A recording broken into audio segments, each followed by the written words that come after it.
À présent, nous allons voir une technique pour couper le feu. Alors, inutile de faire de prières secrètes. Toutes les prières secrètes se trouvent sur Internet aujourd'hui, mais par contre, la technique que je vous enseigne, croyez-moi, elle est efficace. Je l'applique depuis plus de 40 ans et elle marche à 99%. Imaginons que la personne s'est brûlé la paume de la main, en saisissant quelque chose. J'approche ma main de la zone qui a été brûlée. Et à ce moment-là, je ne vais pas guérir le feu. Écoutez bien ce que je vous dis, c'est très important. Je vais commencer à extraire le feu. C'est une extraction du feu. La nature ne connaît pas la brûlure, elle connaît le feu dans les principes premiers.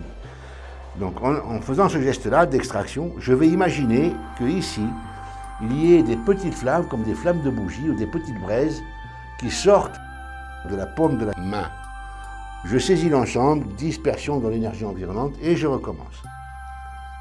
J'extrais le feu de cette main, je coupe et je disperse. Et je vois ces braises ou ces flammes dans ma tête. Lorsque je ne vois plus rien du tout, je peux arrêter et je peux interroger ma main témoin. Lorsque j'ai terminé l'extraction du feu, je vais faire ce qu'on appelle le barrage. Le barrage, pour effectuer le barrage, on va rejoindre les deux doigts de cette manière, index et majeur, et on va effectuer un barrage en amont de la brûlure et un autre en aval. Donc, je barre le feu et je fais ce geste-là.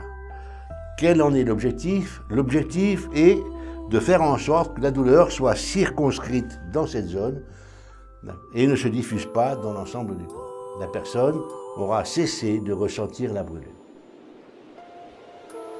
Si c'est une zone plus large qui a été brûlée, on va s'imaginer que c'est cette zone-là.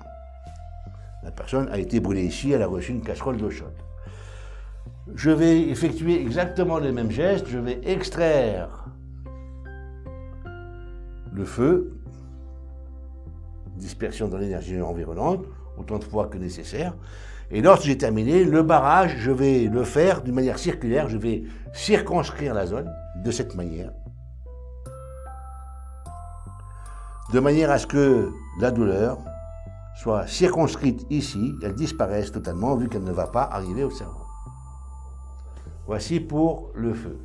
Le magnétisme peut-il vraiment s'apprendre? Depuis plusieurs années, j'écris des ouvrages pour rendre le magnétisme accessible au plus grand nombre. Vous y découvrirez comment ressentir l'énergie, comprendre ses mécanismes et développer une pratique simple et concrète. Si vous souhaitez comprendre et pratiquer le magnétisme de façon claire, structurée et responsable, vous trouverez mes ouvrages sur Amazon.